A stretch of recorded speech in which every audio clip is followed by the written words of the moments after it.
రండి, పాల్గొనండి, దైవ దీవెనలు పొందండి. సిలువను గూర్చిన వార్త నశించుచున్న వారికి వెర్రితనము కాని రక్షింపబడుచున్న మనకు దేవుని శక్తి. 1 కొరింథీ 1:18 యునైటెడ్ పీపుల్స్ ఫెలోషిప్ UPF నిర్వహించు సిలువ ధ్యానములు 40 రోజుల ఉపవాస ప్రార్థనలు. తేదీలు 2024 ఫిబ్రవరి 19వ తారీఖు నుండి మార్చి 29వ తారీఖు వరకు. సమయం ఉదయం 4 గంటల నుండి ఉదయం 7 గంటల వరకు.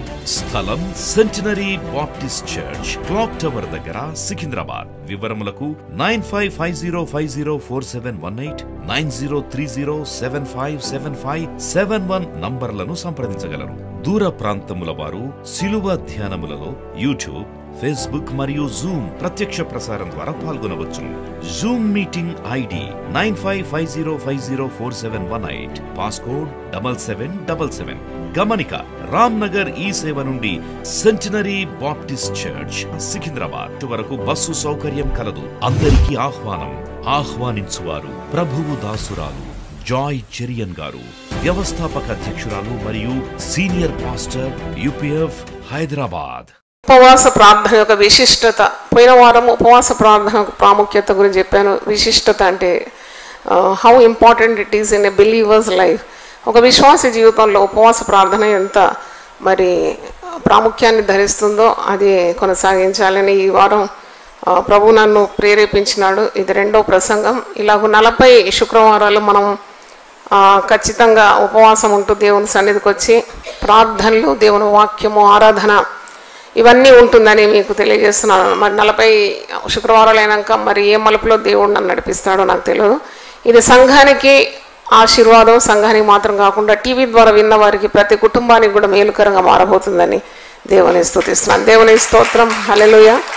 మరి ఉపవాసము అనగా ఏంటి? ఉపవాసం అంటే దేవుణ్ణి వెతకడం, దేవునితో సన్నిహితమైన సంబంధాన్ని కలిగి ఉండడం, దేవుని స్వరూపంలోకి మార్చబడడం, లోకం కంటే మరి ఈ లోక పోకడల కంటే ఎక్కువగా నీవు భూ సంబంధమైన వాటి కంటే పై ఉన్న వాటి మీద లక్ష్యం ఉంచుతున్నావు. దేవుని వాక్యం వింటున్నావు, దేవునితో గడుపుతున్నావు, ఆరాధిస్తున్నావు, ప్రార్థన చేస్తున్నావు. ఆహారం మీద ఉన్న ధ్యాస కంటే దేవుని మీదకి నీ యొక్క ధ్యాసను మలుపుకుంటున్నావు. Turning away from food, turning away from your carnal desires to spiritual matters. అది ఉపవాసం. దేవునితో సహా వసించడం ఉపవాసం అంటే. మరి ఇది ఆత్మీయ జీవితానికి చాలా ప్రాముఖ్యమైనది. ఇంత గొప్ప పరిచర్య ఎలా చేస్తున్నారు సిస్టర్ మీరు అని చాలామంది అడుగుతారు. How are you able to do such a great ministry?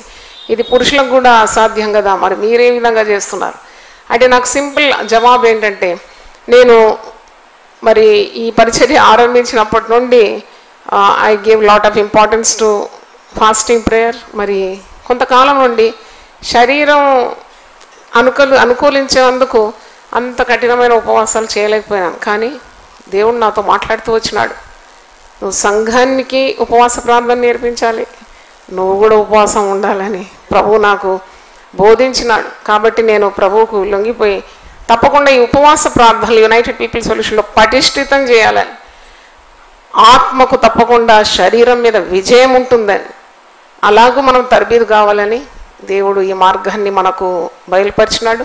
40 Fridays will be dealing about fasting prayer.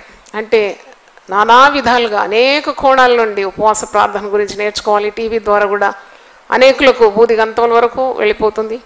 కాబట్టి ఈ కార్యక్రమం కొరకు మీరు ప్రార్థించాలని, నన్ను మీరు ప్రార్థనలు ఎత్తిపట్టుకోవాలని నేను కోరుతున్నాను. దేవుని స్తోత్రం, హల్లెలూయా. అంటే ఇప్పుడు ఈ దినాల్లో చాలా రకరకాల గుంపులు తయారైనాయి, రకరకాల నాయకులు, రకరకాల బోధలు. మనకు ఎవరితో ఏం పని లేదు. పరిశుద్ధ గ్రంథం మనం అనుకరించాలి. వాక్యం ఏమని బోధిస్తుంది, వాక్య ప్రకారం మన జీవితాలు కట్టుకోవాలి. సంఘాన్ని కూడా అదే విధంగా నడిపించాలి. ఇదే నా ఉద్దేశమైంది. దేవుని స్తోత్రం, హల్లెలూయా. విశ్వాసి ఎప్పుడు కూడా పోరాటంలో ఉంటాడు.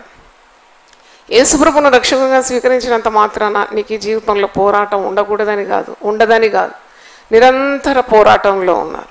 విశ్వాసి బలంగా ఉంటేనే మరి లోకాన్ని జయించగలడు, లేక సాతాన్ని ఓడించగలడు, శరీరం మీద విజయం కలుగుతుంది.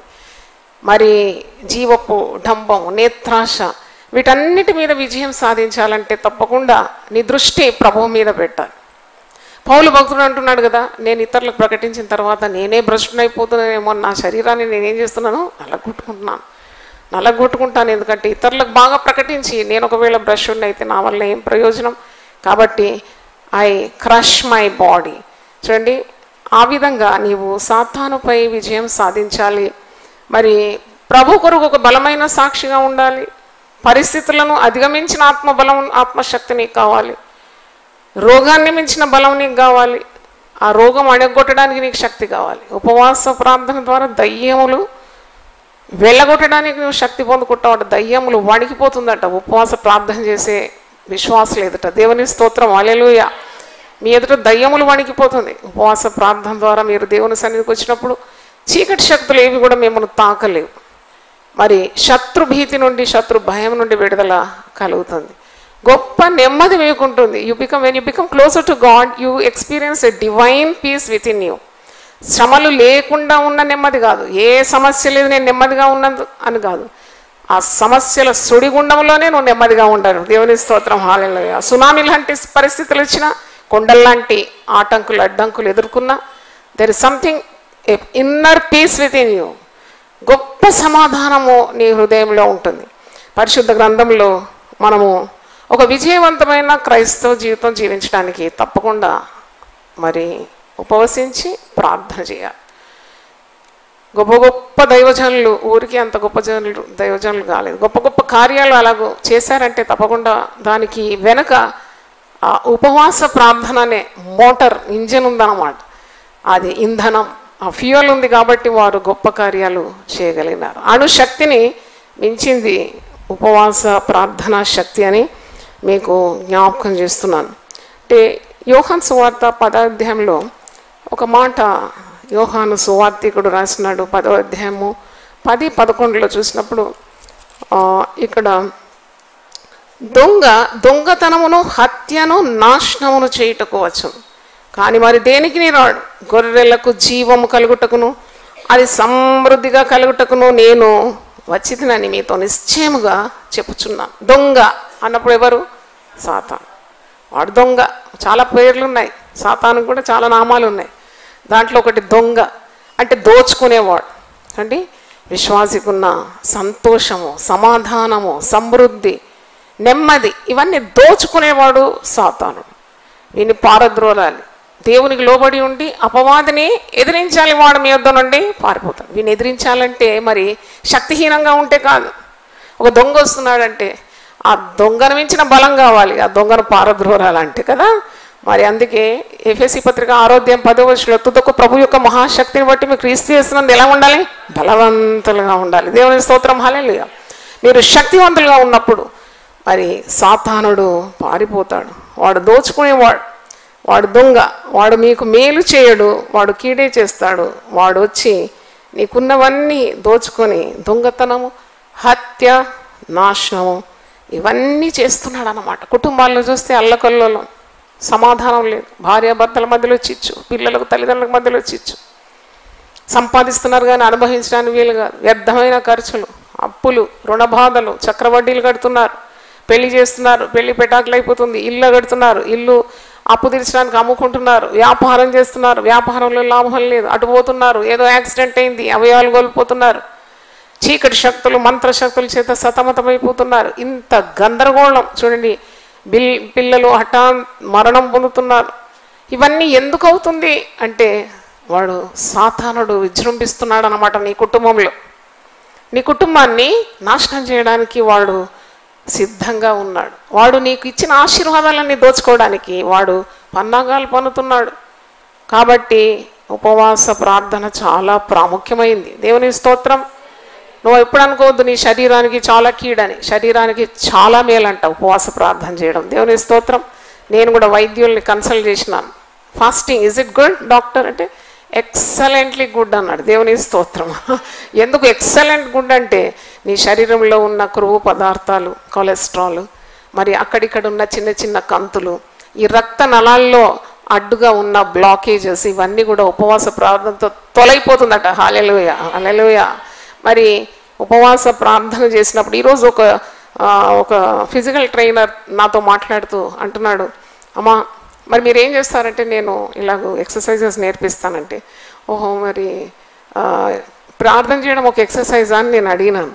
ప్రార్థన చేయడం అంతకంటే బెస్ట్ ఎక్సర్సైజ్ లేదమ్మా అన్నాడు. ఎట్లా అంటారు మీరంటే, ప్రార్థన చేస్తున్నప్పుడు మోకరించినప్పుడే ఒక పెద్ద వండర్ అంటే, ఎందుకంటే మోకాళ్ళు భూమికి తగిలినప్పుడు అకుపంచర్ అంటది, అంటే ఆ టఫ్ సర్ఫేస్కు మోకాళ్ళు తగిలినప్పుడు వెంటనే అద్భుతాలు జరుగుతుంది. మరి తల మొత్తం కింద భూమి మీదకి దించినప్పుడు రక్తము చక్కగా తలలోకి ప్రవహిస్తుందట, తలకు మెదడుకు ఆక్సిజన్ అందుతుందట. దేవుని స్తోత్రం, హల్లెలూయా. అందుకే ప్రార్థన చేసి లేవగానే మంచి హాయిగా ఉంటుంది కదా. ఇదేంటి హాయి అంటే అక్కడ అద్భుతం ఆల్రెడీ జరిగిపోయింది. దేవుని స్తోత్రం, హల్లెలూయా. ఇవన్నీ శాస్త్రాలు, ధర్మశాస్త్రంలో ఉంది. Everything is connected to your body and spirit. కాబట్టి నువ్వు మోకరించి ప్రార్థన చేసినప్పుడు కూడా నీవు ఆశీర్వాదం పొందడం. ఎవరికైనా సీజర్స్, ఫిట్స్ వస్తేనంట వారు మోకరించగలిగితే, మోకరిస్తే వెంటనే తలలోకి ఆక్సిజన్ పోయి బ్లడ్ సప్లై పోతుందండి, అప్పుడు వారు బాగుపడతారని ఆయన అంటున్నాడు. దేవుని స్తోత్రం, హల్లెలూయా. నీకు ఏ సమస్య ఉన్నా మోకరించడం నేర్చుకో, ప్రార్థన చేయడం నేర్చుకో. ఎవరో చూడాలని ప్రార్థించకు, ఎవరో చూడాలని ఉపవసించకు. రహస్యమందు చూచు నీ తండ్రి నీకు ప్రతిఫలం ఇస్తాడు. దేవుని స్తోత్రం, హల్లెలూయా. అందరి భక్తి ఎవరో చూసి ప్రశంసించాలని ఎప్పుడు ఉండదు, అప్పటికే నువ్వు ఫలం పొందుకున్నావు అన్నమాట. Everything such thing should be done in secret. చూడండి, రహస్యంగా నీ ప్రార్థన జీవితం ఉండాలి, రహస్యంగా ఉపవాస మరి ప్రార్థన చేయాలి. ఇలాగ మరి మనం కూడుకుంటున్నాం ఎందుకంటే అందరం మరి ప్రార్థన పూర్వకంగా ఉపవాసంగా సమాజంగా కూడుకుంటే చాలా గొప్ప అనుభవాన్ని పొందుకోగలం. దేవుని స్తోత్రం, హల్లెలూయా. మనం ఏదో పబ్లిక్ చూడడానికి కాదు, మనమందరం కూడా మన సంఘము దీవింపబడాలి, ప్రతి కుటుంబంలో ఉన్న సమస్యలు సమసిపోవాలని ఉద్దేశంతో మనం ప్రార్థన కూడికలు, ఉపవాస కూడికలు ఇక్కడ ఏర్పాటు చేసినాము. దేవుని స్తోత్రం. చాలా సంఘాలు ఉపవాసించరు, పాత నిబంధనలో ఉంది అంటారు. దానికి నేను ఒప్పుకోను. పాత నిబంధనలో ఉంది, క్రొత్త నిబంధనలో ఉంది. పాత నిబంధనలో మోషే 40 రోజులు 2 పర్యాయములు మరి ఉపవసించినట్టు, క్రొత్త నిబంధనలో యేసే స్వయంగా 40 రోజులు ఉపవసించినట్టు, మనకు మరి అపోస్తలులు ఉపవసించి ప్రార్థించినట్టు అన్ని తార్కాణాలు మనం చూస్తున్నాం. కాబట్టి ఎవరేమన్నా పరిశుద్ధ గ్రంథం ఏమంటుందో చూసి నువ్వు ముందుకు పయనము చేయాలి. దేవుని స్తోత్రం, హల్లెలూయా. నాకు ఒక దర్శనం ఉంది ఈ సంఘం పట్ల. ఈ 40 వారాలు మనం ముగించేలోగా తప్పకుండా మొత్తం యూపీఎఫ్ ఫేస్ చేంజ్ అయిపోతుంది. దేవుని స్తోత్రం, ఫేస్ లిఫ్ట్ అయిపోతుంది. హల్లెలూయా. మరి ఏం అద్భుతం జరగనైందో సంఘానికి మాత్రం కాదు, ప్రతి కుటుంబంలో జరుగుతుంది. దేవుని స్తోత్రం. Every family will experience the miracle from God. This is God's word. దేవుని స్తోత్రం, హల్లెలూయా. ఇది దేవుని మాట. మీ కుటుంబంలో మీరు తప్పకుండా దేవుని యొక్క మహాహస్తాన్ని చూస్తారు. మీరు అలక్ష్యం చేయొద్దు, మీరు దీన్ని సైడ్ ట్రాక్ చేయకుండా తప్పకుండా రండి, తరలి రండి. మీ కుటుంబ జీవితాలు, మీ సేవా జీవితాలు ఒక క్రొత్త మలుపులో దేవుడు తీసుకొని రాబోతున్నాడు. దేవుని స్తోత్రం. కాబట్టి ఇక్కడ వాక్యంలో మనం చూస్తున్నాం, యోహాను సువార్త 10:10 దొంగ హత్యను నాశనం చేయటకు వస్తున్నాడు, దొంగతనం చేయడానికి వస్తున్నాడు. యేసు ప్రభు ఈ లోకానికి వచ్చినాడు గొర్రెలకు జీవము కలుగుటకు, అది సమృద్ధిగా కలుగుటకు నేను వస్తున్నాను. సమృద్ధి జీవం అంటే ఏంటి అని ఈరోజు నేను వాక్యం ముందు పెట్టుకొని ధ్యానిస్తున్నాను. What is abundant life? సమృద్ధి జీవం అంటే ఏంటి? సమృద్ధి జీవం అంటే మరి ఈ లోకరీతిగా ఉన్న క్రొత్త ఇండ్లు, క్రొత్త వాహనాలు, కొత్త బట్టలు, లేకుంటే మరి ఏదో ఆస్తులు పాస్తులు కాదు. సమృద్ధి జీవం అంటే ఇవన్నీ ఉన్న వాళ్ళకి నెమ్మది లేదు, ఇవన్నీ ఉన్న వాళ్ళకి సమాధానం, సంతోషం లేదు. ఇవన్నీ కాదు, ఇవన్నీ దేవుడే ఇస్తాడు. మొదట దేవుని రాజ్య నీతిని వెళ్తే ఇవన్నీ మీకు కలుగుతుందన్నాడు కదా.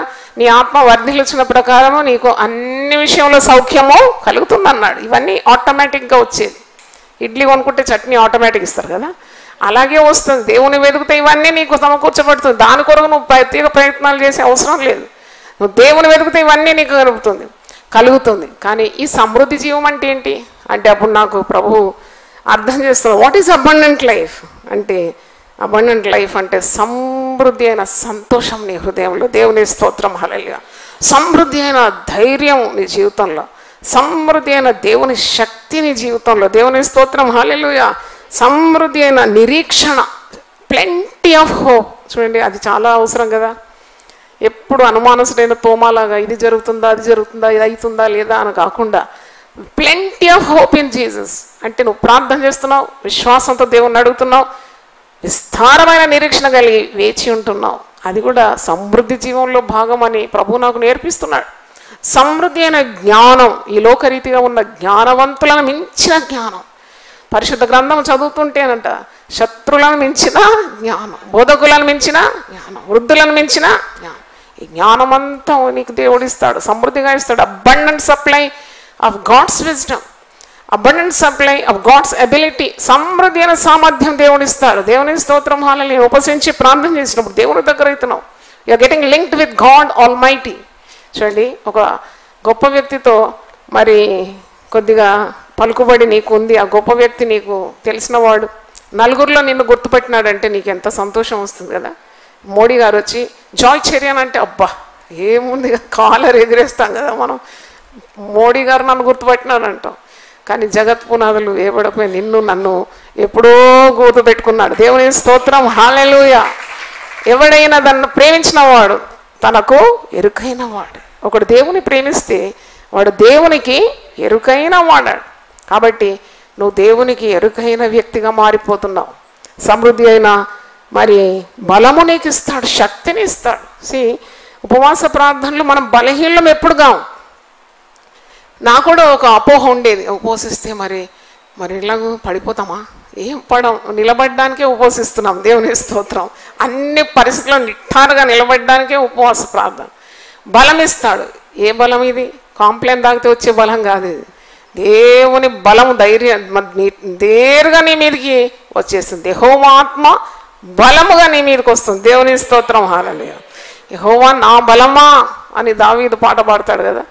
అవును, బలము దేవునికి చెందింది. దేవుడు తన బిడ్డలకు విస్తారంగా బలాన్ని ఇస్తాడు. ఇవన్నీ సమృద్ధి జీవంలో భాగం అన్నమాట.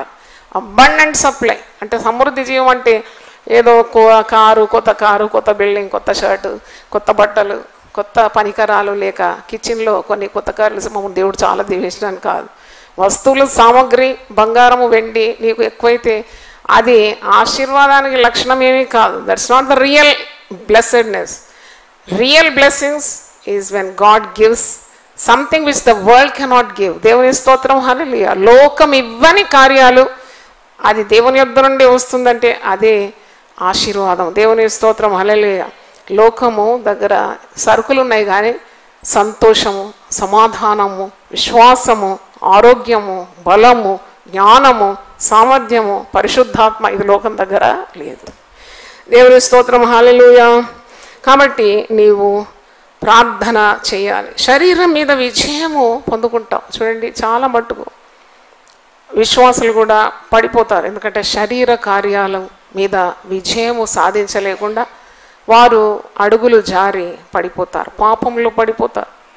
ఎంత మరి భ్రష్టులుగా మారిపోవడం మనం చూస్తాం. అంటే they fall from the grace of God.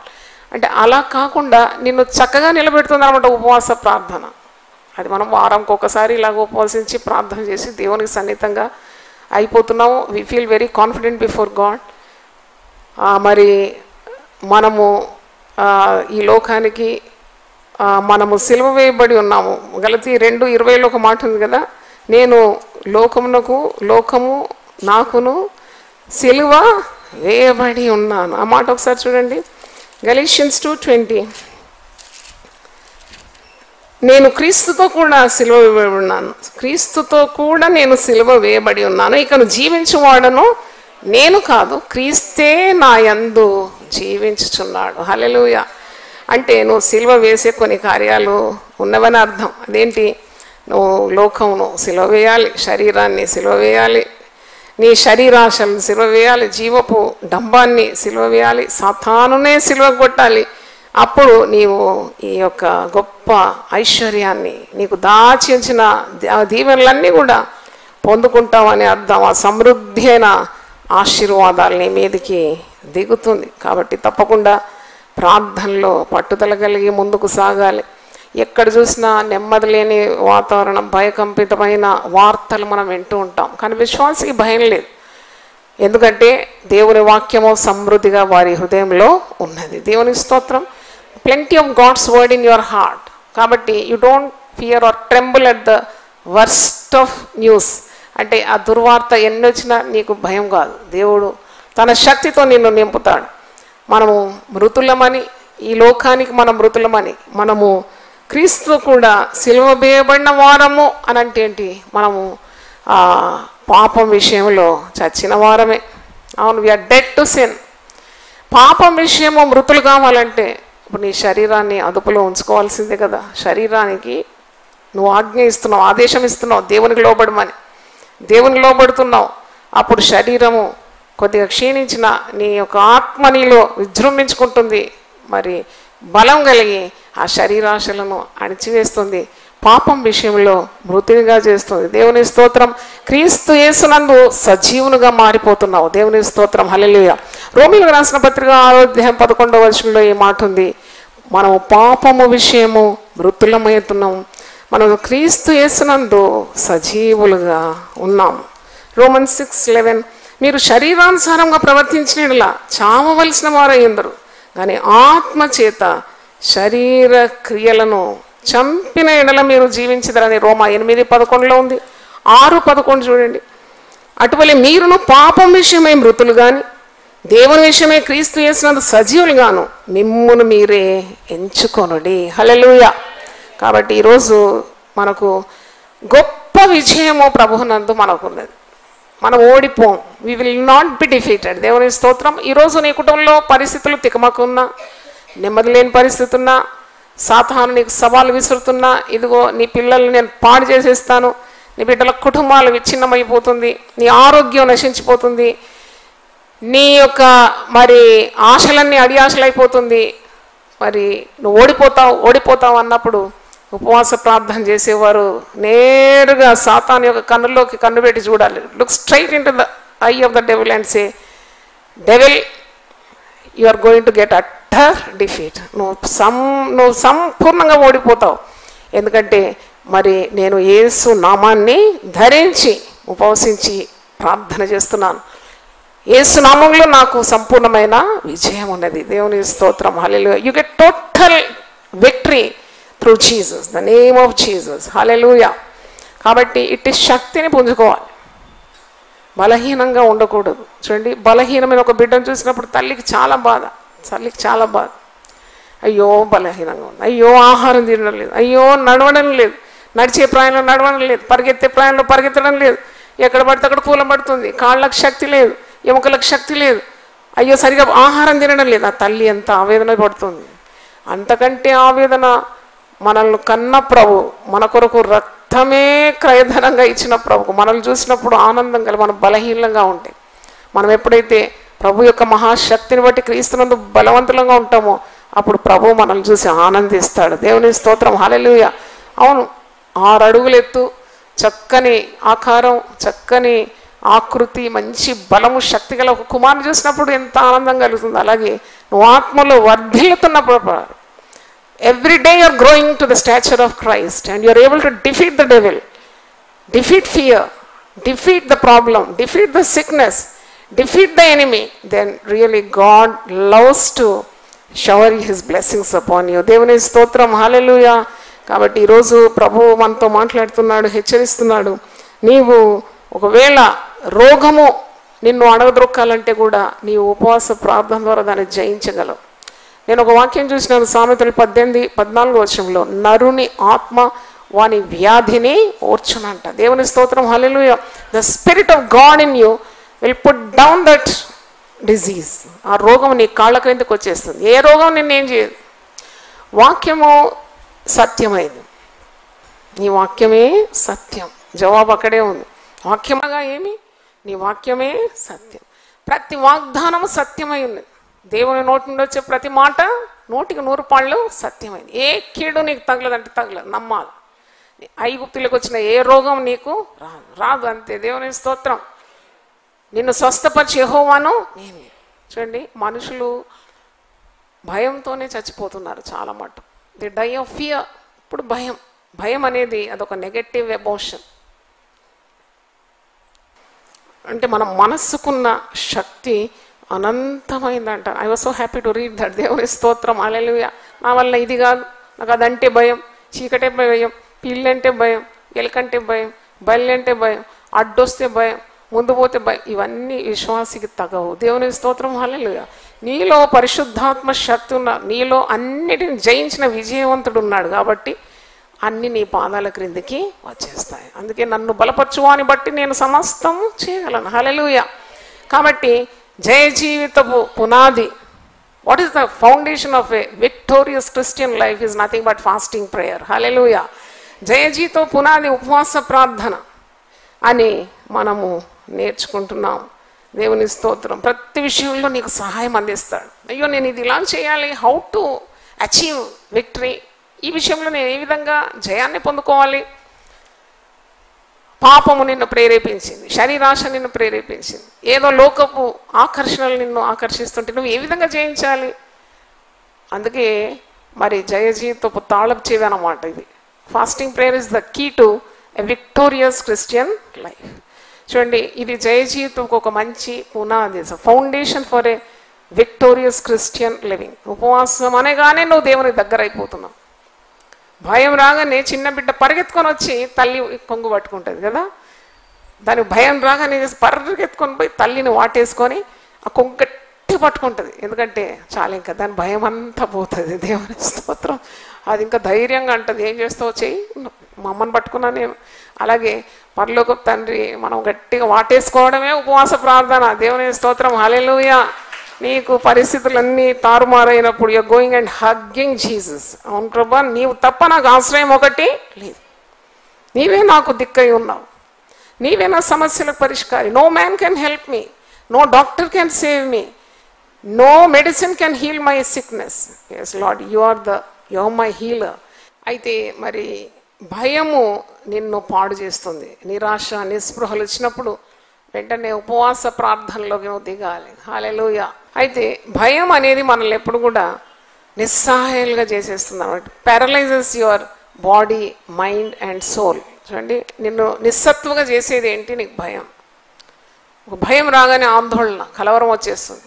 ఇక నీ వల్ల ఏది కాదని పడిపోతూ ఉంటావు. It paralyses your body, mind and spirit. కాబట్టి భయాన్ని ఎదుర్కోవాలంటే నువ్వు ఉపవాస ప్రార్థన చేయాలి. ఉపవాస ప్రార్థన చేయడం అంటే దేవునితో నువ్వు దగ్గరగా అయిపోతున్నావు. నువ్వు భూ సంబంధమైన వాటి మీద కాకుండా పైన పరలోక సంబంధమైన వాటి మీద నువ్వు ధ్యాస ఉంచుకున్నప్పుడు తప్పకుండా నీకు ఆ పర సంబంధమైన శక్తిని దేవుడు అనుగ్రహిస్తాడు. భయాన్ని ఎదిరించడానికి ఉపవాస ప్రార్థన చాలా అవసరం అని నేర్చుకోవాలి. భయం ఎప్పుడు కూడా దేవుని యొద్ద నుండి రాదు. Another truth is fear does not come from God, faith comes from God. విశ్వాసము దేవుని యొద్ద నుండి వస్తుంది. భయము మరి సాతానుడు వేసే అంబని మర్చిపోదు. భయం ఎప్పుడు భయం భయం భయం. ఆ భయము నువ్వు పారద్రోరాలంటే ఒకటి shunt out fear. To shunt out fear you need strength. నీకు బలం కావాలి, శక్తి కావాలి. ఆ శక్తి ఉపవాస ప్రార్థన వస్తుంది. భయం వస్తుంది, పిచ్చి పిచ్చి కళలు వస్తాయి. చాలామంది వస్తారు ప్రార్థన, అమ్మ పిచ్చి పిచ్చి కళలు వస్తాయి. పిచ్చి పిచ్చి కళలు ఎందుకు వస్తాయి? పిచ్చి పిచ్చి తలంపులు దినమంతా తలిస్తే రాత్రి పండుకున్నాక పిచ్చి పిచ్చి కళలు వస్తాయి. నువ్వు మంచి తలంపులు తలిస్తే నువ్వు నామములు, వాగ్దానాలు, ఆదేశాలు, జీవపు మాటలు ఇవన్నిటితో నింపుకుంటే రాత్రి దర్శనాలు చూస్తావు, దేవుని రాజ్యం కట్టే దర్శనాలు. హల్లెలూయా. అవును, మరి హృదయము నిండిన దాన్ని బట్టి మనసు తలస్తుంది, నోరు మాట్లాడుతుంది, అలాగే కళలు కూడా కంటావు. కాబట్టి ఈ భయము, పిచ్చి పిచ్చి భయాల నుండి విడుదల పొందాలి. ఇది సాతాను యొక్క అస్త్రం అన్నమాట విశ్వాసుల మీద. పేరు విశ్వాసం, ఈ పేరేంటి? విశ్వాసం. కానీ అనుమానమే నోటి నుండి వస్తుంది, భయమే గక్కుతూ ఉంటారు దినమంతా. అంటే అది సాతానుడు వాళ్ళని లొంగ తీసుకుంటున్నాడని అర్థం. కాబట్టి you to walk in faith. నువ్వు ఎక్సర్సైజ్ ఫెయిత్, అంతే. ప్రతి దాంట్లో నువ్వు ఎక్సర్సైజ్ చేయాలి ఫెయిత్. విశ్వాసం అనేది ఒక ఎక్సర్సైజ్, నిరీక్షణ అనేది ఒక ఎక్సర్సైజ్. అవును, trust in God is another exercise. Exercise అంటే పుట్టింగ్ ఇన్ టు యాక్షన్. విశ్వాస వీరులు ఉన్నారు. హెబ్రీ పత్రిక 11వ అధ్యాయంలో లాభం లేదు, నువ్వు ఆ విశ్వాసాన్ని నీ జీవితంలో అమలు చేయాలి. దేవుని స్తోత్రం. అవును, ఎక్కడో వర్షం కొరకు ప్రార్థన చేస్తున్నారంట. వర్షం కావాలి, వర్షం కావాలని అందరు విశ్వాసాలు ప్రార్థన చేస్తే ఒక్కడు మాత్రం చిన్న బాబు వచ్చాడు గొడుగుతోటి. అరే పిచ్చోడ ఎందుకు గొడుగుతోటి వచ్చినావు, అసలు వర్షాలే లేవంటే, మరి అందరు ప్రార్థన చేస్తున్నారు కదా, ప్రార్థన అయ్యేలోగా తప్పకుండా ఏం పడుతుంది, వర్షం పడుతుంది. అందుకే నేను ముందే గొడుగు తీసుకొని వచ్చాను. అంటే ఆ చిన్న బిడ్డకున్న విశ్వాసం ఈ ప్రార్థన చేసే వాళ్లకు లేదు. కాబట్టి మనం ఎప్పుడైనా ఏదైనా ప్రార్థన చేస్తే దేవుడు మనకు అది తప్పకుండా అనుగ్రహిస్తాడని నమ్మాలి. దేవుని స్తోత్రం. హల్లెలూయా. When you pray, you believe that God will definitely grant your desire if it is according to the plan of God. దేవుని చిత్తానుసారమైన ఏ ప్రార్థన కూడా నిరర్ధకం కాదు. ఏ ప్రార్థన ఆయన త్రోసివేయడు. ఆయన నీ ప్రార్థన త్రోసివేయడంట. ఆయన నా ప్రార్థన త్రోసివేయడు అంటే నెట్టివేయడు నీ ప్రార్థన, అంగీకరిస్తాడు ఆయన నీ ప్రార్థన. దేని కొరకైతే మరి వేడుకుంటున్నావు. 66వ కీర్తన 20వ వచనం, Psalm 66:20, దేవుడు నా ప్రార్థన త్రోసివేయలేదు, నా యొద్ద నుండి తన కృపను తొలగింపలేదు, ఆయన సన్నుతింపబడును కాక. కొన్ని అప్లికేషన్స్ పెట్టినప్పుడు కొన్ని ఆఫీస్లో వాళ్ళు ఏం చేస్తారంటే రిజెక్ట్ అంటారు, అది అప్లికేషన్ తీసి పక్కకు నెట్టేస్తారు. కానీ దేవుని సన్నిధిలో చేసే యథార్థమైన ప్రార్థన, పవిత్రమైన ఏ ప్రార్థన ఆయన రిజెక్ట్ చేయడు. దేవుని స్తోత్రం. Hallelujah. Will accept all your petitions. నీ మనవులన్నీ ఆయన అంగీకరిస్తాడు. కాబట్టి నీకు భయం లేదు. Put all the problems before the feet of Jesus. నీకేం సమస్య ఉన్నా దేవుడు పరిష్కరిస్తాడు. పాత డైరీలు తీసి చూస్తున్నాను. చూస్తుంటే చాలా ఆశ్చర్యమైంది నాకు. కొండలు గుట్టలు లాంటి సమస్యలన్నీ రాసి పెట్టినాను. అబ్బో ఇది నాకు అసాధ్యం అంటే ఉపవసించి ప్రార్థన చేసినప్పుడు దానికి జవాబు ఎంత అద్భుతంగా పొందుకున్నానో దాని కిందనే రాసి పెట్టినాను అన్నమాట. ప్రార్థన, సమస్య, సమస్యకు పరిష్కారం, దానికి సంబంధించిన వాగ్దానాలు, ఉపవాసము, ప్రార్థన, 100% విజయం. దేవుని స్తోత్రం. హల్లెలూయా. I could get 100% success in what all petitions I have put before God. అందుకే ఇక్కడ దావీదు భక్తుడు అంటున్నాడు 66వ కీర్తన 20వ వచనం, దేవుడు నా ప్రార్థన త్రోసివేయలేదు, ఆయన మరి నా యుద్ధ నుండి తన కృపను తొలగింపలేదు, ఆయన సన్నుతింపబడును కాక. అంటే ఎందుకు చేయాలా మనం ఉపవాస ప్రార్థన అంటే తప్పకుండా దైవ శక్తిని నువ్వు పుంజుకోవాలంటే ఉపవసించి ప్రార్థన చేయాలి. లేకుంటే చచ్చిపోతావు నువ్వు. మానసికమైన వ్యధ, మా మెంటల్ టార్చర్ అంటారు కదా కొన్నిసార్లు, టార్మెంటేషన్. ఏదో ఒక సమస్య ఆలోచించి ఆలోచించి ఆలోచించి ఆ చిన్న హెయిర్ లైక్ క్యాపిలరీస్ ఉంటుంది బ్రెయిన్ చుట్టూ. మీరు మేక మెదడైతే తింటారు కదా, తెచ్చుకుంటారు కదా మటన్ షాప్ నుండి, ఒకసారి చూడండి దాన్ని మంచిగా. అమ్మో మన మెదడులానే ఉంటుంది డూప్లికేట్. అది చూస్తే చూడరా, అమ్మో ఎంత సన్నగా ఉన్నాయి దీని మీద నరాలు, రక్త కణాలు అంటారు, ఏమంటారు దాన్ని, రక్తనాళాలు. అది ఆలోచించి ఆలోచించి ఆలోచించి పుట్టుకున్న అది బర్స్ట్ అవుతుంది, దాని అక్కడ రక్తము గడ్డగడుతుంది. అప్పుడు పిచ్చి పిచ్చి మాటలు మాట్లాడతావు, మెంటల్ అయిపోతావు. లోకం ఏమంటుంది తెలుసా, నేను మెంటలోడు ఏదో మాట్లాడుతున్నాడు, అమ్మో ఆ గతి ఎవరికి పట్టకుండా నువ్వు గాక. ఉపవాస ప్రార్థన ద్వారా అలాంటి కీడు తప్పకుండా తొలగిపోతుంది. దేవుని స్తోత్రం. హల్లెలూయా. నీ భారాన్ని దేవుని మీద మోపుతున్నావు కదా, నువ్వు దేన్ని చింతించకుండా ప్రతి చింత యావత్తు ఆయన మీద వేస్తున్నావు కదా. ఆయన నిన్ను కూడా చేంజ్ చేస్తున్నాడట, చింతిస్తున్నాడు. కాబట్టి ఉపవాస ప్రార్థనలో నీ చింత యావత్తు దేవునికి అప్పగిస్తున్నావు. హల్లెలూయా. భయపడితే అది నీ మీదకి వచ్చేస్తుంది, రెక్కలు ఈకలు రంగులతో వచ్చేసి కూర్చుంటుంది. యోబు 3:25లో ఉంది కదా, నేను దేనికి బహుగా భయపడుతునో అదే నా మీదకి వచ్చింది. భయపడదు. Shunt out fear through prayer. ఏదన్నా భయం వస్తే కూడా అది నీ శరీరానికి రుగ్మత కలిగిస్తుంది, మానసికంగా వ్యధ కలిగిస్తుంది, హృదయంలో కలవరం వచ్చేస్తుంది. ఎందుకు? నా దేహము దేవుని ఆలయం. నేను చింతించను, నేను చింతించడం మానుతాను, నేను ఉపవసించి ప్రార్థన చేస్తాను. తప్పకుండా నా ప్రార్థనకు జవాబు దేవుడు ఇస్తాడు. హల్లెలూయా, హల్లెలూయా. కాబట్టి దేవుడు ఎప్పుడు కూడా తన బిడ్డలు ప్రార్థన చేస్తున్నప్పుడు ఆయన చెవి యొగ్గి ఆలకిస్తాడని 34వ కీర్తన ఒకసారి చూడండి, 17వ వచనం, 15 నుండి చదువుతాను. కీర్తన 34:15 నుండి, యెహోవా దృష్టి నీతిమంతుల మీద ఉన్నది. హల్లెలూయా. చప్పట్లు కొట్టి దేవుని స్తుతిద్దాం. హల్లెలూయా. మన ఈ లోకంలో ఎవరు మనల్ని చూసినా చూడకున్నా పర్వాలేదు, ఎవరి దృష్టి మన మీద ఉంది? దేవుని. కొందరు అంటారు కదా, మేము మొన్న పండుగకు పోయినామమ్మా, మా బంధువులు చూసి చూడనట్టు చేసినారమ్మా. కొందరు మా బంధువులు ముక్కిర్చుకున్నారమ్మా, ముఖం మార్చుకున్నారమ్మా. మమ్మల్ని చూస్తే మరి హలో కూడా చెప్పలేదమ్మా అంటే ఏం పర్వాలేదు, నిన్ను చూసినా చూడకున్నా యెహోవా దృష్టి నీతిమంతుల మీద ఉన్నది. దేవుని స్తోత్రం, హల్లెలూయా. మరి ఆయన వారి యెహోవా దృష్టి నీతిమంతుల మీద ఉన్నది. ఆయన చెవులు వారి మొరలకు ఒగ్గి ఉన్నదంట. చప్పట్లు గట్టిగా కొడదాం దేవుని స్తోత్రం, హల్లెలూయా. చెవులు ఒగ్గి ఉన్నాయంటే అర్థం ఏంటంటే, ఇప్పుడు చూడండి చిన్న బిడ్డ ఏదన్నా ఆ మమ్మీ పప్ప అంటే ఇటునే వినరు వాళ్ళు ఏం చేస్తారు, వెంటనే వంగుతారు. బిడ్డ ఏమంటుంది అని వినడానికి వంగి చెవులు అప్పగించి వింటారు. అలాగే దేవుని చెవులు నీతిమంతుల మొరలకు ఒగ్గి ఉన్నది. దేవుని స్తోత్రం, హల్లెలూయా. నువ్వు అనుకోకేదో ప్రార్థన గాలిలో ఆవిరైపోతుందని. ఎప్పుడు ఆయన కన్నీరులో నువ్వు చేసే ప్రతి ప్రార్థన అక్కడ రికార్డ్ అయిపోతుంది, కన్నీళ్ళు రికార్డ్ అయిపోతుందట. ఎన్నిసార్లు సంచరించినావు గుడి చుట్టూ, అది కూడా నీ సంచారములు కూడా ఆయన కవలిలో అది లిఖితమైపోతుందని 56వ కీర్తన 8వ వచనంలో ఉంది. దేవుని స్తోత్రం, హల్లెలూయా. ఆయన చెవులు వారి మొరలకు ఒగ్గి ఉన్నది. తర్వాత 17 చూడండి, నీతిమంతులు మొర్ర పెట్టగా యెహోవా ఆలకించును, వారి శ్రమలన్నిటిలో నుండి వారిని విడిపించును. హల్లెలూయా. శ్రమలు కొన్నిట్లో కాదు, అన్నిట్లో నుండి ఆయన నిన్ను విడిపిస్తాడు. దేని కొరకు మొరపెట్టొచ్చావో ఇక్కడ, I do not know what you have been crying for. నువ్వు దేని కొరకు ఏడ్చావో ఈరోజంతా. అయ్యా నీ సన్నిధిలో నేను ఉపవసించి ఏడుస్తున్నాను, మొరపెడుతున్నాను, నా మొర నువ్వు వినవా ప్రభువా? అవును, నీ మొర ఆయన తప్పకుండా ఆలకిస్తాడు. నీ శ్రమలన్నిట్లో నుండి ఆయన నిన్ను విడిపిస్తాడు. విరిగిన హృదయం గలవారికి యెహోవా ఆసన్నుడు, నలిగిన మనస్సు గలవారిని ఆయన రక్షించును.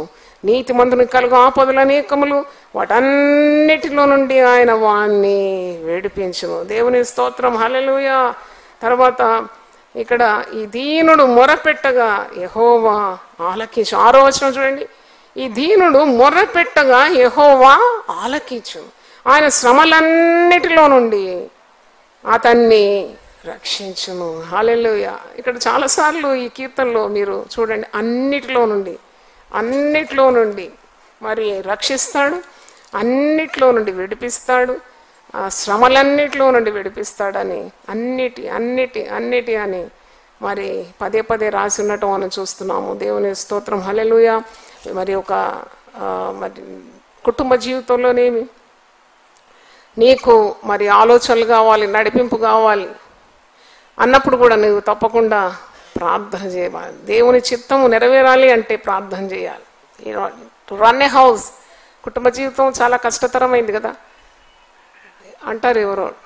మరి రాజ్యాన్నన్నా ఏలొచ్చట కానీ ఒక కుటుంబాన్ని చక్కగా ఏలుబడి చేసి తీసుకుపోవడం చాలా అసాధ్యం అని. దేవుని బిడ్డలకు ఉపవసించి ప్రార్థన చేసే వారికి ఏది అసాధ్యంగా ఉండదు. దేవుని స్తోత్రం, hallelujah. Nothing shall be impossible towards you. మరి సేవకుల కొరకు కూడా ఈరోజు దేవుడు నాతో మాట్లాడినాడు. సేవకుల కొరకు కూడా చక్కని వారు పొందుకున్న దర్శనాన్ని కొనసాగించడానికి ఉపవాస ప్రార్థన చాలా ముఖ్యమైనది. God gives a vision. ఆ దర్శనము చక్కగా తీసుకొని వెళ్ళాలంటే they have to fast and ప్రే. నేను సంసోను జీవితాన్ని ఈరోజు ధ్యానించిన అయితే సంసోను అసలు ఎందుకు ఏర్పాటైనాడు? సంసోను ఇశ్రాయేలు ప్రజలను ఫిలిష్తీయుల చేతిలో నుండి విడిపించడానికి మరి అనాది దేవుని సంకల్పం చొప్పున మరి ఆ స్త్రీ గర్భవతి అయి ఈ సంసోనును గర్భం ధరించింది. అప్పుడు దూత ప్రత్యక్షమై, ఎంత ప్రత్యేకత గలవాడు నీకు పుట్టబోయేవాడు, పుట్టుకలోనే మరి నీవు కొన్ని జాగ్రత్తలు తీసుకోవాలి, నువ్వు ఇప్పుడు గర్భవతిగా ఉన్నావు, నువ్వు ఒక కుమారుని కంటావు. న్యాయాధిపతులు 13:4 నేను చదువుతున్నాను. నువ్వు జాగ్రత్తగా ఉండాలి. జడ్జెస్ 13:4. నువ్వు జాగ్రత్తగా ఉండి ద్రాక్షరసంనే కానీ మద్యంనే కానీ త్రాగకుండా, అపవిత్రమైనది ఏది కూడా తినకూడదంట. నీవు గర్భవతి అయి కుమారుని కంటావు, అతని తల మీద మంగళ కత్తి వేయకూడదు. నా బిడ్డ గర్భమున పుట్టినది మొదలుకొని దేవునికి నాజీరు చేయబడినవాడై ఫిలిష్తీయుల చేతిలో నుండి ఇశ్రాయేలును రక్షింప మొదలుపెట్టునని ఆమెతో అనగా, అంటే that is the purpose for his calling. సంసోను పుట్టుక అర్థమేంటి? ఎందుకు సంసోను పుట్టినాడు? మరి ఒక గొడ్రాలు కడుపులో దేవుడు కనికరించి సంసోనును మరి ఉద్భవింపజేసి అతను ఈ లోకంలోకి రావాలంటే ప్రత్యేకంగా ఉండాలి, తల్లి కూడా ప్రత్యేకంగా ఉండాలంట, మరి పుట్టబో శిశువు ప్రత్యేకంగా ఉండాలంట, తల మీద క్షౌరపు కత్తి రానియొద్దంట, ద్రాక్షారసం ముట్టుకోవద్దంట, అపవిత్రమైనది ఏది కూడా ముట్టకూడదంట. అంటే నాజీరు చేయబడిన వాడంటే చచ్చిన వాడిని కూడా ముట్టుకోవద్దు, dead human or dead animal కూడా ముట్టుకోవద్దు. అంత సపరేటెడ్ లైఫ్ ఉండాలి.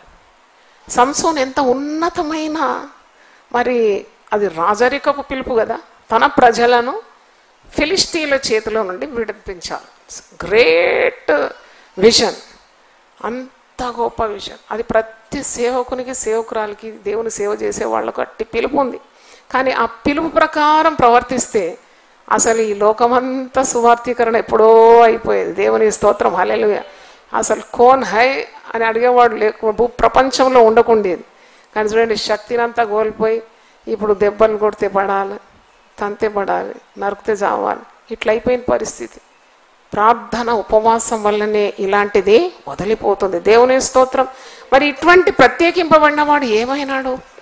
నేను ఇక్కడ చదువుతూ ఉన్నప్పుడు 14వ అధ్యాయము 5వ వచనంలో సంసోను తన తండ్రిదండ్రులతో కూడా తిమ్నానుకు పోయి, న్యాయాధిపతులు 14వ అధ్యాయము 5వ వచనం, ద్రాక్ష తోటల వరకు వచ్చినప్పుడు కొదమ సింహం అతని ఎదుటకు బొబ్బరించు వచ్చాను. యెహోవా ఆత్మ అతన్ని ప్రేరేపింపగా అతని చేతిలో ఏమీ లేకపోయాను. ఒకడు మేక పిల్లను చీల్చినట్లు అతడు దాన్ని చీల్చిన. అనాయింటింగ్ అనమాట. అంటే ఇంత శక్తి. ఆయన సింహాన్ని చీల్చడానికి కాదు ఆయన పిలుపు. ఆయన పిలుపు ఏంటి? ఫిలిస్తీన్ల చేతిలో నుండి ఇశ్రాయేలు ప్రజలను విడిపించాలి. ఆయన కారణ జన్ముడు, అందుకే అభిషేకింపబడినాడు, అభిషేకంతో నింపబడినవాడు. కానీ ఇక్కడ కొదమ సింహం ఎదురైనప్పుడు కూడా అంత బలం అన్నమాట, అంత బలం. ఒక కొదమ సింహం ఎదురైనప్పుడు ఇట్లా మేక పిల్లని చీల్చేసినట్టు అంటే సో మచ్ ఆఫ్ అనాయింటింగ్. తర్వాత మీరు చూస్తారు, ఇంకా 15వ అధ్యాయంలో చూస్తే 300 నక్కలు పట్టుకుంటాడండి. నక్కలు పట్టుకుని ఎంత అభిషేకం. కోడి పిల్లని పట్టుకోవడానికి మన చేత కదా, నక్కను పట్టుకోవడం మాట కాదు. నక్క చాలా కన్నింగ్ ఫాక్స్ అంటారు, చాలా కుయుక్తి గల అది మృగం. దాన్ని 300 పట్టుకొని తోక పట్టి కట్టి కింద దివిటి పెట్టి ఫిలిస్తీన్ల చేతుల మీదకి వదిలితే ఆ ఫిలిస్తీన్ల పంటంతా నాశనం. అంటే వాట్ అండ్ మైటీ అనాయింటింగ్, అభిషేకం. నేను ఇది వెతుకుతున్నా, బా ఎంత గొప్ప అభిషేకం. ఎక్కడైనా ఉపవాసం చేసి ప్రార్థన చేసినాడు ఈ మహానుభావుడు అంటే ఎక్కడ చేయలేదు. ఈయన ఎవరు ప్రేయడ్ ఎక్కడ నాకు కనబడలేదు. అంత వెతికిన 3 అధ్యాయాలు 13, 14, 15 మరి 16లో కూడా ఉన్నాడు. వెతుకుతూ ఉన్నాను, ఎక్కడన్నా ఈయన ప్రార్థన చేసినాడా? ఈ అభిషక్తుడు ప్రార్థన చేసి ఉన్న అభిషేకాన్ని పోగొట్టుకోకుండా ఉన్నాడా అంటే నాకు ఎక్కడ కనబడలేదు. ఈయన ever prayed, he took everything for granted అన్నమాట. అభిషేకించినాడు అంతే, నేను అన్నీ చేసేస్తాను. అవును, అందుకే అనేకమైన శోధనలో ఇరుక్కున్నాడు. స్త్రీ మరి వలలోకి చిక్కుకున్నాడు, ఎన్నోసార్లు పడ్డాడు, ఎన్నోసార్లు వేసాడు. చూడండి, finally he got an utter defeat. అంటే నాకు అనిపించింది, నేను చదువుతుంటే పరిశుద్ధాత్మ నాకు నేర్పిస్తాను, ఎంత అభిషేకం ఉన్నా అభిషక్తులు కూడా ఉపవసించి తప్పకుండా ప్రార్థన చేసి తిరిగి తమ అభిషేకాన్ని రెన్యూ చేసుకోవాలి. దేవుని స్తోత్రం. కృతదనం కావాలి ఆత్మీయ జీవితంలో కూడా.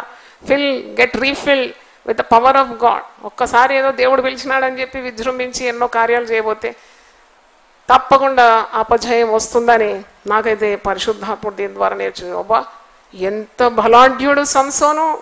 కొదమ సింహాన్ని మేకపిల్ల చీల్చినాడు. ఇంకా చేయరాని కార్యం కింద చేస్తాడు చూడండి. అది కళేబరము, ఆ సింహం యొక్క కళేబరంలో కొద్ది దినాలైన తర్వాత వచ్చి చూస్తే దాంట్లో తేనె కనబడ్డదట, తేనెటీగల గుంపు తేనె కనబడ్డదట. అదే పోయి ఆ చచ్చిన ఆ శరీరం కళేబరం కదా, సింహాన్ని ఇతనే చంపాడు. ఆ కళేబరం నుండి ఆ తేనె తీసుకొని తింటాడు, పోయి తల్లిదండ్రులకు కూడా ఇస్తాడు. అసలు నాజీరు చేయబడిన వాడు ఎలాగ ఉండాలి? చచ్చిన దాన్ని ముట్టకూడదు కదా. ఆ గురి తప్పుతున్నాడు అన్నమాట, గురి తప్పిపోతున్నాడు. చచ్చిన దాంట్లో ఉంటే తిండి ఉంటే అది కూడా ఆశపడుతున్నాడు. చూడండి, you lose your goal in life if you do not fast and pray. ప్రార్థన జీవితం లేకుంటే, if you are not connected to God in the right manner, definitely there is a danger of losing your aim. నీ గురి గమ్యము తప్పిపోతావు. సాతానుడు ప్రయోగించే గొప్ప ప్రయోగం ఏంటి? విశ్వాసుల మీద కానీ సేవకుల మీద కానీ అభిషక్తుల మీద అంటే మొట్టమొదట గురిని ఏం చేస్తాడు? తప్పించేస్తాడు. పిలిచిన పిలుపు తగినట్టుగా ఉన్న ప్రవర్తన లేదు. అపోస్తలుడైన పౌలే అంటాడు, క్రీస్తు యేసు యొక్క మరణానుభవం నిమిత్తం ఆయనకు కలిగిన పునరుద్ధాన ఆ ప్రత్యక్షతలు ఆ అనుభవాల నిమిత్తము నేను నాకు కలిగినవన్నీ కూడా పెంటతో సమానంగా నేను ఎంచుకుంటున్నాను. చూడండి, గురి కావాలి. If you lose the track there is every danger that you lose your way. చూడండి, మార్గము తప్పిన చుక్కలని యూదా పత్రికలో ఉన్నది. వీరు మార్గము తప్పిన చుక్కలు వరి అయిపోయినారు. They have lost the track. కాబట్టి ఎప్పుడు కూడా అలాంటి తప్పు చేయొద్దు. నిన్ను ఫాస్టింగ్ ప్రేయర్ ఏమవుతుందంటే నిన్ను చక్కగా పట్టాల మీద పెడుతుంది. పట్టాల మీద పెడుతుంది అన్నమాట. నువ్వు అసలు ఎందుకున్నావు? నీవు లోకంతో కాదు దేవునితో స్నేహం చేయాలి. సాతాను మాటలు కాదు దేవుని మాటలు వినాలి. నువ్వు భయపడద్దు, నువ్వు ధైర్యంగా ఉండాలి. నువ్వు దేవుని బిడ్డల సహవాసాన్ని ప్రేమించాలి. మందిరానికి రావాలి. వ్యర్థమైన వాటిని చూడొద్దు. వ్యర్థమైన వాటి మీద నువ్వు మనసు పెట్టొద్దు. See God and his kingdom. చూడండి, ఇవన్నీ పట్టాల మీద పెట్టే శక్తి ఉపవాస ప్రార్థనకే ఉంది. దేవుని స్తోత్రం, హల్లెలూయా. ఈ సంసోను చివరికి ఏం చేశాడు? ఎంత దౌర్భాగ్య స్థితికి దిగజారినాడు. న్యాయాధిపతుల గ్రంథం 16:20 చూడండి. ఒక స్త్రీ చేతికి చిక్కి మరి తన వెంట్రుకలన్నీ ఆమె గొరిగించేసింది. శక్తి అంతా కోల్పోయినాడు. ఆమె అంటుంది, సంసోను, ఫిలిస్తీయులు నీ మీద పడుచున్నారనగా అతడు నిద్ర మేలుకొని ఎప్పటి అట్లు నేను బయలుదేరి విరజిమ్మునందుకున్నాను. అయితే యెహోవా తన ఎడబాసెనని అతనికి తెలియలేదు. అప్పుడు ఫిలిస్తీయులు అతన్ని పట్టుకొని అతని కన్నులను ఊడదీసి గాజాకు అతన్ని తీసుకొని వచ్చి ఇత్తడి సంఖ్యల చేత అతను బంధించిరి. అతడు బందీ గృహంలో తిరుగలి విసురు వాడాయి. ఎక్కడి నుండి ఎక్కడికి పడిపోయినాడు? ఎంత గొప్ప రాజరికపు పిలుపు, ఎంత మరి ఉన్నతమైన దర్శనం కలిగిన ఒక వ్యక్తి దిగజారిపోయినాడు. ఆత్మీయ జీవితంలో దిగజారిపోయినాడు. నేను అన్నాను కదా, నేను అంత వరుస వెతికిన ఎక్కడైనా దేవునితో కనెక్ట్ అయి ఉన్నాడా? ఎక్కడ కనబడలేదు నాకు. విజృంభిస్తాడట ఇంత అభిషేకం, విజృంభిస్తున్నాడు ఇంత బలం. అది చేయగలను, ఇది చేయగలను, నాకు తోచిందంతా చేయగలను, ఏ స్త్రీనైనా నేను మోహించగలను, నన్ను అడిగేవాడు ఎవడున్నాడు అని అనుకున్నాడు. కానీ దౌర్భాగ్య స్థితిలోకి జారిపోన్నాడు. నాజీరు చేయబడినవాడు ఎలాగ ఉండాలి? ఎంత పవిత్రంగా ఉండాలి? వేర్పరచబడిన జీవితం. ఇక్కడ కూర్చున్న మనం అందరం యేసు ప్రభువుని అంగీకరించిన వాళ్ళందరం కూడా నాజీరు చేయబడిన వారం. దేవుని స్తోత్రం. ఈ మూర్ఖులకు, ఈ ప్రజలకు మీరు వేరై రక్షణ పొందరు. We're separated people. We cannot walk the worldly way. We cannot do what the world is doing. లోకసులు తాగితే నువ్వు తాగుతావా? వాళ్ళు సినిమాకి పోతే నువ్వు సినిమాకి పోతావా? వాళ్ళు చెడ్డ మాట్లాడితే నువ్వు చెడ్డ మాట్లాడతావు. అంటే నువ్వు తప్పకుండా నీకు ఒక ఉద్దేశం ఉంది, నీకు ఒక ప్రణాళిక ఉంది, దేవుని చిత్తం నీ పట్ల జరగాలి. కాబట్టి నీవు దేవునితో సంబంధం కలిగి ఉండాలి, సన్నిహితమైన బంధం కలిగి ఉండాలి, దేవుడు చెప్పినట్టు వినాలి, నిష్ట కలిగిన ఆత్మీయ జీవితాన్ని నీవు పెంపొందించుకోవాలి. అప్పుడే నీకు సాతాను దాడులను ఎదుర్కోవడానికి, సాతాను ఓడించడానికి, శరీరం మీద విజయం, రోగం మీద విజయం, పరిస్థితుల మీద విజయం, పోరాటాల మీద విజయం, ఓటమి లేకుండా విజయవంతమైన జీవితాన్ని జీవించడానికి ప్రభు మనకందరి కృపనిస్తాడు. దేవుని స్తోత్రం. హల్లెలూయా. అందరూ ఒకసారి లేచిన పడితే ప్రార్థన చేస్తాను. హల్లెలూయా. నీ అవసరత ఏది ప్రభువుకు చెప్పు. ఆయన రహస్యములు చూచి నీ తండ్రి నీకు ప్రతిఫలం ఇస్తాడు. What is your need? దేవుడు ఏం చేయాలని నువ్వు ఆశపడుతున్నావు? నీ హృదయ వాంఛలు, నీ మనోభీష్టాలు, నీ కోరికలు, నీ హృదయ వాంఛలు ఆయన సఫలం చేస్తాడు. దేవానికి స్తోత్రం. అవును తండ్రి, మేము ప్రత్యేకింపబడిన జనమై ఉన్నాము, శిలువ రక్తం చేత కడగబడిన వారు, సాతానును ఓడించడానికి మా ఉద్దేశమై ఉన్నది. అవును ప్రభు, అందుకే మమ్మల్ని ఏర్పాటు చేసుకున్నాం. మేము నాజీరు చేయబడిన వారు. We are separated from the ordinary people. Yes Lord, we are purchase with the great price. గొప్ప విలువ పెట్టి కొనబడిన వారు, క్రీస్తు రక్తము చేత మేము సంపాదించుకున్నవారు. మమ్మల్ని కొన్నవాడు నీవు తండ్రి, నీకు స్తోత్రం. హల్లెలూయా, హల్లెలూయా. లోకము దాని ఆశలు గతించిపోతుంది, దేవుని చిత్తం జరిగించేవాడు నిరంతరం నిలుస్తాడు. అవును తండ్రి, మా ఆత్మీయ జీవితాలు కట్టుకోవడానికి ఉపవాస ప్రార్థన ఒక ఆయుధమై ఉన్నది, ఓ యుద్ధోపకరణమై ఉన్నది సాతాను జయించడానికి. అవును, పరిస్థితుల మీద విజయం పొందుకోవడానికి, రోగం మీద విజయం పొందుకోవడానికి, భయాల మీద విజయం పొందుకోవడానికి, మాకు ఇచ్చిన అభిషేకాన్ని కాపాడుకోవడానికి, మా పిలుపును నిశ్చయతను కాపాడుకోవడానికి నాయన ఉపవాస ప్రార్థన ఒక శక్తి అయి ఉన్నది తండ్రి, నీకు స్తోత్రం. అవును, మేము క్రీస్తునందు మహాబలవంతులుగా ఉండాలని నువ్వు కోరుతున్నావు తండ్రి. హల్లెలూయా, హల్లెలూయా. నీ శక్తి చేత మమ్మల్ని నింపుమని ప్రార్థిస్తున్నాను. సంసోను జీవితంలో మేము చూసిన ఉన్నతమైన పిలుపు నుండి దిగజారిపోయినాడు తండ్రి. నాజీరు చేయబడిన వాడు, గొప్ప ఉద్దేశము నీకు సంసోను పట్ల ఉండింది, కానీ అది నోచుకోలేదు, కాచుకోలేదు, దాన్ని పట్టుకోలేదు నాయన. దాన్ని ప్రార్థన చేసినట్టు కానీ దేవుని దగ్గరగా నడిచినట్టు ఎక్కడా లేదు. లోకాశంలో పడిపోయినాడు, స్త్రీ వ్యామోహంలో పడిపోయినాడు, దిగజారిపోయినాడు. గుడ్డివాడే తిరగలి రాయి విసురుతున్నాడు. అందుకొరకు కాదు కదా ప్రభు అతన్ని పిలిచింది. చూడండి, ఇక్కడ భక్తిహీనుని హృదయంలో దేవుని వాక్యం లేదు, వాని అడుగులు జారుడు చోటనే ఉందని పరిశుద్ధ గ్రంథం సెలవిస్తుంది. వారి దేవుని ధర్మశాస్త్రం వారి హృదయంలో లేదు, వారి అడుగులు జారిపోతున్నాయి. నాయన, జారుడు నుండి విడిపించేదే ఉపవాస ప్రార్థన. ఆ ఉపవాస ప్రార్థన దినాన్ని ఇంకా మేము పటిష్ఠితంగా పాటించడానికి సహాయం దయచేయండి. అనేకులు తరలి వచ్చి దేవుని యొక్క ప్రశస్తమైన కార్యాలు చూడడానికి కృప దయచేయండి. రోగములు వదిలిపోవాలని, దయ్యపు శక్తులు పటాపంచలైపోవాలని ప్రార్థిస్తున్నాను. ప్రతి కుటుంబంలో ఉన్న వితర్కాలు, నైనా మత్సరాలు తండ్రి, ఆ యొక్క తండ్రి వివాదాలు, ఇవన్నీ కూడా తొలగిపోవాలని మేము ప్రార్థిస్తున్నాం. సమృద్ధి జీవము ప్రతి ఒక్కరికి దయచేయండి.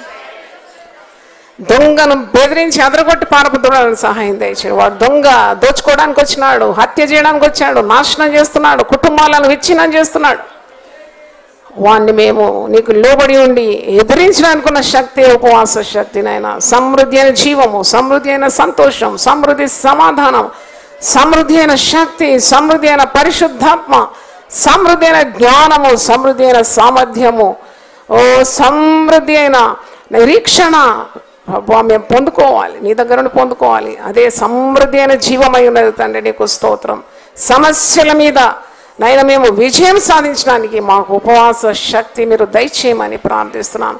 టీవీ ద్వారా విన్నవారిని కూడా మీరు అత్యధికంగా ఆశీర్వదించండి. ఈరోజు తరలి వచ్చిన బిడ్డలందరి మీద నీ పరిశుద్ధాత్మ శక్తిని ఉంచండి నాయన. వారిని ఆత్మతో నింపి సంతోష భరితులుగా గృహాలకు వెళ్ళడానికి సహాయం దయచేయండి. వారి సమస్యలన్నిటికీ పరిష్కారం దయచేయండి.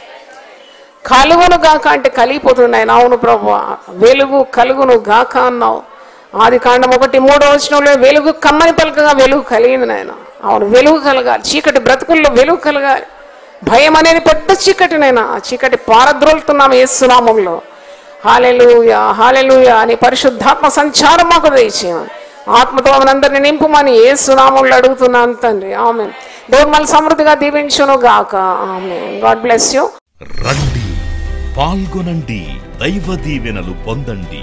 సిలువను గూర్చిన వార్త నశించుచున్న వారికి వెర్రితనము కాని, రక్షింపబడుచున్న మనకు దేవుని శక్తి. 1 కొరింథీ 1:18 యునైటెడ్ పీపుల్స్ ఫెలోషిప్ UPF నిర్వహించు సిలువ ధ్యానములు. 40 రోజుల ఉపవాస ప్రార్థనలు. తేదీలు 2024 ఫిబ్రవరి 19వ తారీఖు నుండి మార్చి 29వ తారీఖు వరకు. సమయం ఉదయం 4 గంటల నుండి ఉదయం 7 గంటల వరకు. స్థలం centenary Baptist church, clock tower దగ్గర, సికింద్రాబాద్. వివరములకు 9550504718 9030757571 నంబర్లను సంప్రదించగలరు. దూర ప్రాంతముల వారు సిలువ ధ్యానములలో యూట్యూబ్, ఫేస్బుక్ మరియు జూమ్ ప్రత్యక్ష ప్రసారం ద్వారా పాల్గొనవచ్చును. Zoom meeting ID 9550504718 passcode 7777. గమనిక, రామ్నగర్ ఈ సేవ నుండి సెంటినరీ బాప్టిస్ట్ చర్చ్ సికింద్రాబాద్ వరకు బస్సు సౌకర్యం కలదు. అందరికీ ఆహ్వానం. ఆహ్వానించువారు ప్రభువు దాసురాలు జాయ్ చెరియన్ గారు, వ్యవస్థాపక అధ్యక్షురాలు మరియు సీనియర్ పాస్టర్ UPF హైదరాబాద్.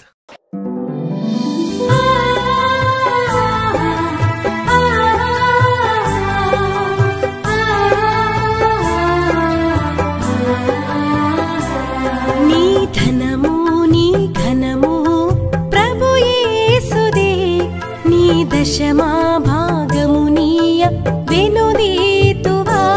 నీ ధనము నీ ఘనము ప్రభు యేసుదే, నీ దశమా భాగము నీయ వెనుదీతువా. ధరలోన ధనధాన్యములనీయగా కరుణించి కాపాడి రక్షింపగా. ధరలోన ధనధాన్యములనీయగా కరుణించి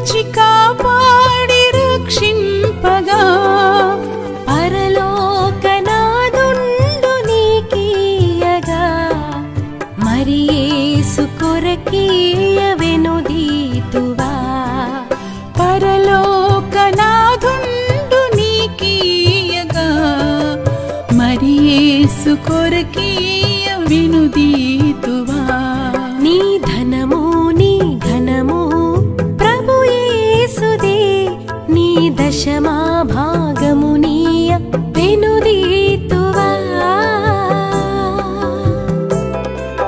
పాడి పంటలు ప్రభువు నీకీయగా కూడు గుట్టలు నీకు దయచేయగా పాడి పంటలు ప్రభు నీకీయగా కూడు గుట్టలు నీకు దయచేయగా వీడంగ ప్రభు యేసు నామంబును గడువేల ప్రభుకీయను క్రైస్తవా వేడంగ ప్రభు యేసు నామంబును గడువేల ప్రభుకీయను క్రైస్తవా నీ ధనము నీ ఘనము ప్రభు యేసుదే నీ దశమా భాగము